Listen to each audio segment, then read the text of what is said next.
un homme qui est rentré auprès du Seigneur, ça fait plusieurs années. Il s'appelle Zacharias Tanefonoum, du Cameroun.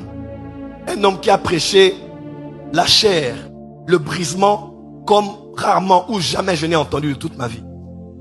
En 1998, lorsqu'on avait notre convention au Stade des Martyrs, où on a prophétisé pour moi, il était parmi les 2 orateurs invités de l'extérieur par notre mère dans la foi.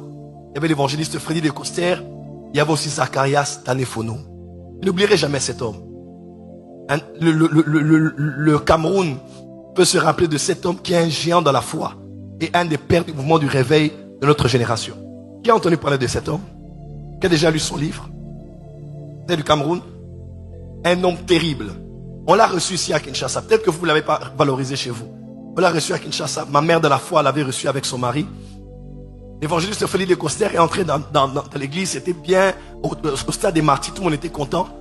Mais quand Zacharias Tanefonoum est entré, je ne sais pas vous expliquer. On ne pouvait même pas le reconnaître. Il avait une chemise en pagne pratiquement. Un pantalon coiffé simplement. Cet homme est entré. Prophète Kainos. Moi, le Dieu que je sers. Aussi vrai que Dieu m'a appelé. Je me rappelle de ce qui s'est passé ce jour-là. Le docteur Zacharias entré au Stade des Martyrs. Les gens tombaient. Je vous dis, les démons sortaient. Les gens criaient. Ils ne disaient mot.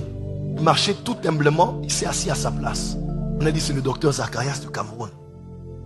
Cet homme avait une telle discipline même qu'il est allé au-delà de ce qui est requis dans la discipline chrétienne. Une sainteté qui n'a pas de nom. Une grâce prophétique qui n'a pas de nom. Mais vous savez quoi? Quand notre organisation de l'église de Bora voulait lui donner la place pour dormir, il a refusé. Il dormait par terre. Il mangeait pas. Il buvait pas. Tous les séjours, il était à terre. Je pense que toi, tu comprends de quoi il s'agit. Il buvait pas, il mangeait pas, il dormait à terre. Et une gloire inimaginable.